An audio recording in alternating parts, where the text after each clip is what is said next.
अभी तक रिकॉर्डिंग नहीं हुआ है। दुर्जुन का होमवर्क भी करवाना है। अरे करवा देंगे यार होमवर्क।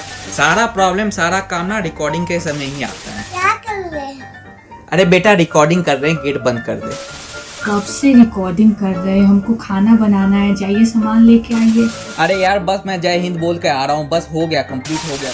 नमस्कार दोस्तों, मेरा नाम है अभिषेक और स्वागत है आपका इन्वेस्टेक गुरुकुल चैनल में। तो दोस्तों आईटीआर में 80C सेक्शन के अंडर में हम लोग 1.5 लाख के इन्वेस्टमेंट के ऊपर में टैक्स डिडक्शन ले सकते हैं। ये इन्वेस्टमेंट चाहे वो पीपीएफ में हो, एलआईसी प्रीमियम के तौर पे हो, सुकन्या समृद्धि योजना हो, नेशनल सेविंग स्कीम्स हो, तो इस तरीके के डिफरेंट सेविंग स्कीम्स में हम लोग इन्वेस्ट करके उस इन्वेस्टमेंट्स के ऊपर में हम लोग टैक्स डिडक्शन ले सकते हैं। लेकिन बहुत से ऐसे इंडिविजुअल्स हैं जो कि 80C के अंदर में 1.5 लाख रुपीज का जो इन्वेस्टमेंट है उसको शो नहीं कर पाते हैं। तो ऐसे इन्वेस्टर्स जो कि 80C सेक्शंस के अंडर में कंप्लीट इन्वेस्टमेंट नहीं शो कर पाते हैं, तो उनके लिए ईएलएसएस म्यूचुअल फंड्स एक वरदान के तौर पे है, जिसके तहत वो जितना मन करे वो इन्वेस्टमेंट करके एक फाइनेंशियल ईयर के अंदर में अपना टैक्स डिडक्शन 80C के अंदर में ले सकते हैं। तो यहाँ पे सबसे पहला पॉइंट तो ये क्लियर हो गया कि अगर आप 80C के अंदर में टैक्स रिबेट चाहते हैं तभी आप ईएलएसएस म्यूचुअल फंड में इन्वेस्टमेंट करें, नहीं तो आपको ईएलएसएस म्यूचुअल फंड में इन्वेस्ट करने की कोई ज्यादा जरूरत नहीं है। तो इसको एक एग्जांपल से समझते हैं। मान लेते हैं क्या कि इस फाइनेंशियल ईयर जो कि अप्रैल 21 से लेकर के मार्च 22 तक चलता है, तो इस फाइनेंशियल ईयर में आपको मार्च आते आते ये पता चलता है क्या कि 80C के अंदर में आप बस 90,000 डिक्लेरेशन कर पा रहे हैं। तो रेस्ट 60,000 का जो इन्वेस्टमेंट है वो आप ईएलएसएस म्यूचुअल फंड में करके उससे ऊपर में टैक्स बेनिफिट उठा सकते हैं। लेकिन नेक्स्ट ईयर में मान लेते हैं कि आपको बस 30,000 रुपीज का इन्वेस्टमेंट करना है, तो कोई बात नहीं, आप किसी भी ईएलएसएस म्यूचुअल फंड में वो 30,000 रुपीज इन्वेस्ट कर सकते हैं। और अब बात करते हैं लॉक इन पीरियड की। तो किसी भी ईएलएसएस म्यूचुअल फंड का मिनिमम लॉक इन पीरियड 3 साल का होता है, और ये जो लॉक इन पीरियड होता है वो यूनिट वाइज होता है। जो यूनिट जिस भी डेट को आपके अकाउंट में क्रेडिट किया गया है वो यूनिट अगले 3 साल के लिए लॉक इन किया जाएगा। तो चलिए इसको एक एग्जांपल से समझते हैं। मान लेते हैं क्या कि 20 मार्च 2022 को आपने 60,000 रुपीज इन्वेस्ट किया है किसी ईएलएसएस म्यूचुअल फंड में और आपको 100 यूनिट्स मिले हैं। तो ये जो 100 यूनिट्स होंगे वो आपके लॉक होंगे 20 मार्च 2025 तक। और वहीं पे फिर से अगले साल 10 जनवरी 2023 को आपने 20 के इन्वेस्टमेंट किया जिसके अगेंस्ट में आपको 40 यूनिट्स मिले हैं। तो ये जो 40 यूनिट्स है वो अगले 3 साल के लिए लॉक रहेंगे, यानी कि 10 जनवरी 2026 तक ये 40 यूनिट्स लॉक रहेंगे। तो इसी के बेसिस पे अगर हम लोग एसआईपी इन्वेस्टमेंट को देखें तो मान लेते हैं कि आपके 5,000 रुपए की एसआईपी की इंस्टॉलमेंट हर 5 तारीख को जाती है। तो 5 जनवरी 2022 को जो आपका इंस्टॉलमेंट गया है एसआईपी के तौर पे, मान लेते हैं क्या कि उसके अगेंस्ट में आपको 60 यूनिट्स आपके अकाउंट में क्रेडिट किए गए हैं। तो ये 60 यूनिट आपका 5 जनवरी 2025 तक का लॉक रहेगा। और वहीं पे जब ये एसआईपी आप आगे के मंथ्स में कंटिन्यू करेंगे, जो भी यूनिट्स आपको मिलेगी वो यूनिट्स जिस डेट को आपको क्रेडिट होगी वो अगले 3 साल के लिए लॉक इन रहेगी। अब बात करते हैं टैक्सेशन की। तो जब भी आप ईएलएसएस म्यूचुअल फंड से आप अपना रिडेम्पशन करते हैं तो जाहिर सी बात है वो 3 साल के बाद ही आप रिडेम्पशन करेंगे। तो इसका मतलब ये है क्या कि आप जब भी रिडेम्पशन करेंगे तो उसके ऊपर में आपको long term capital gain tax देना पड़ेगा, जो कि होगा 10% ओवर 1 लाख ऑफ प्रॉफिट। तो इसका मतलब ये हुआ क्या कि 1 लाख का प्रॉफिट जो होगा आपका उसके ऊपर में आपको कोई भी टैक्स नहीं लगेगा, लेकिन 1 लाख के ऊपर में जो भी प्रॉफिट आपका निकल के आएगा उसके ऊपर में 10% का टैक्स लगेगा। अगर आपको लॉन्ग टर्म और short term capital gain tax example के साथ समझना है तो आप मेरे इस वीडियो को जरूर देखें, और लॉन्ग टर्म और short term capital gain tax को कैसे आप किस ट्रिक से सेव कर सकते हैं उसको जानना है तो आप इस वीडियो को जरूर देखें। तो चलिए अब हम लोग अपने 3 बेहतरीन ईएलएसएस फंड्स की ओर बढ़ते हैं। तो नंबर 3 पे है दोस्तों BOI Axa tax advantage fund. अगर हम लोग इसके इन्वेस्टमेंट डिटेल्स पे ध्यान दें तो इसमें भी आप एसआईपी और लमसम 500 रुपए से शुरू कर सकते हैं, और इसका लॉक इन पीरियड भी 3 साल का है। इसके बेसिक डिटेल्स पे ध्यान दें तो ये फंड पिछले 7 साल से मार्केट में है, लेकिन इसका जो रेगुलर फंड है वो 2009 में लॉन्च हुआ था, यानी कि 12-13 साल पुराना ये पर्टिकुलर फंड है। इसका रिटर्न सिंस लॉन्च 18.12% का है, जो कि लॉन्ग टर्म में काफी अच्छा है। इसका एसेट अंडर मैनेजमेंट दोस्तों सिर्फ 546 करोड़ का है, यानी कि ये बहुत ही ज्यादा अनएक्सप्लॉइटेड फंड है, लेकिन जो भी मैनेजमेंट है इसका वो काफी बेहतरीन है।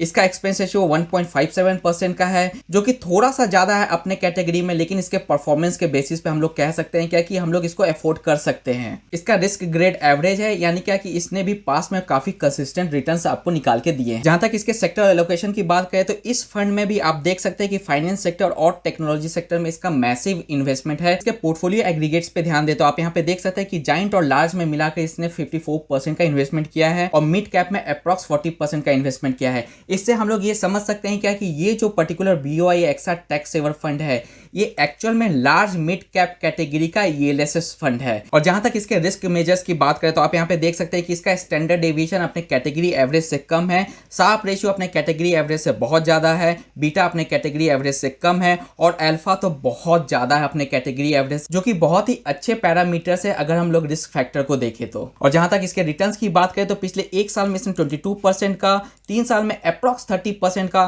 5 साल में 20% का इसने रिटर्न दिया है। और अगर हम लोग मॉनिटरी टर्म्स में देखें तो पिछले 3 साल पहले अगर आपने 1 लाख रुपए इसमें इन्वेस्ट किया होता तो अभी आपको 2.16 लाख रुपीस मिल रहे होते हैं। और पिछले 3 साल पहले अगर आपने 10,000 रुपए की SIP शुरू की होती तो अभी आपको 5.59 लाख रुपीस मिल रहे होते हैं। और नंबर 2 पे है दोस्तों Mirae asset tax saver fund. तो चलिए इसके कुछ इन्वेस्टमेंट डिटेल्स पे हम लोग ध्यान देते हैं। तो आप इसमें भी SIP और लमसम 500 रुपए से शुरू कर सकते हैं और इसका लॉक इन पीरियड भी 3 साल का है। ये पर्टिकुलर फंड इस मार्केट में पिछले 6 साल से भी ज्यादा से है।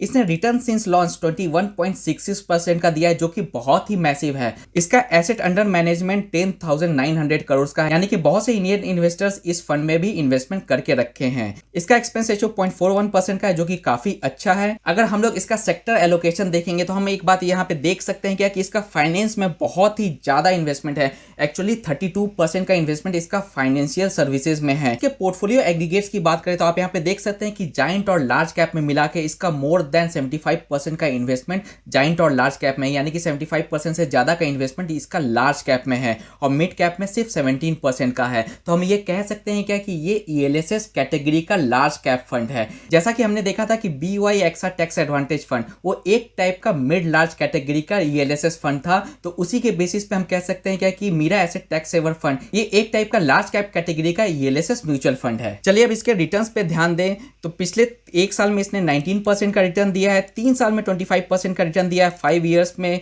20% का रिटर्न दिया है, जो कि बहुत ही अच्छा है अपने कैटेगरी में।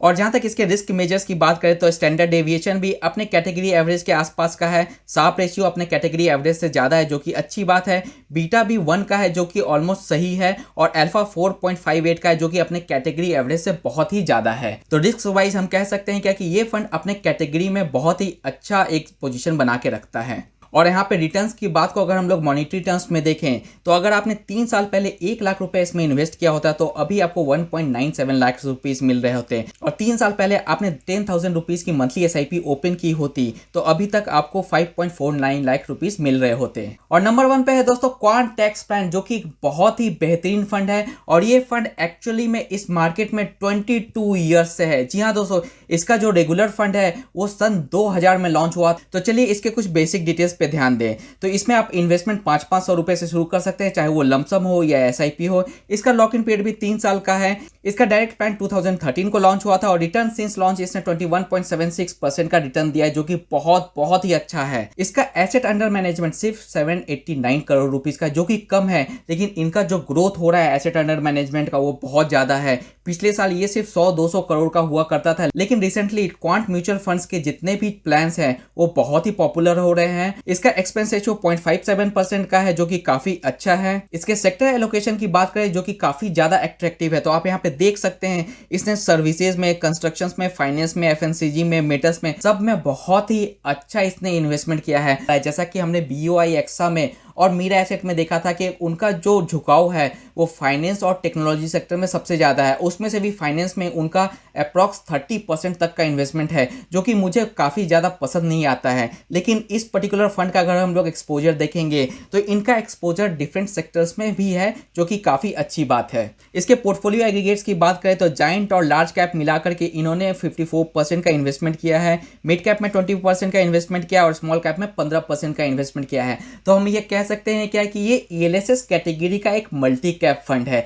तो मैं आपको एक बार फिर से याद दिला दूं कि जो BOI Axa tax saver fund था वो लार्ज मिड कैप कैटेगरी के टाइप का एक फंड था। मीरा एसेट जो है वो एक लार्ज कैप कैटेगरी टाइप का फंड है, और ये जो क्वांट टैक्स प्लान है एक तरीके का मल्टी कैप कैटेगरी का फंड निकल के आ रहा है। इसके रिटर्न्स पे हम लोग ध्यान दें तो पिछले 1 साल में इसने अप्रॉक्स 50% का मैसिव रिटर्न दिया है, जो कि बहुत ही ज्यादा अच्छा है। और अभी के डेट में मार्केट इतना नीचे जा चुका है, फिर भी पिछले 1 साल का रिटर्न इसका 49.27% का है, जो कि माइंड ब्लोइंग है। पिछले 3 साल में 40% का अप्रॉक्स रिटर्न दिया है, 5 साल में 25% का रिटर्न दिया है। इसके रिस्क मेजर्स की बात करें तो इसका स्टैंडर्ड डेविएशन थोड़ा सा ज़्यादा है अपने कैटेगरी एवरेज से, यानी कि इसमें फ्लक्चुएशन थोड़ा सा ज़्यादा निकल के आता है। लेकिन इसका शार्प रेशियो अपने कैटेगरी एवरेज से बहुत ही ज़्यादा है।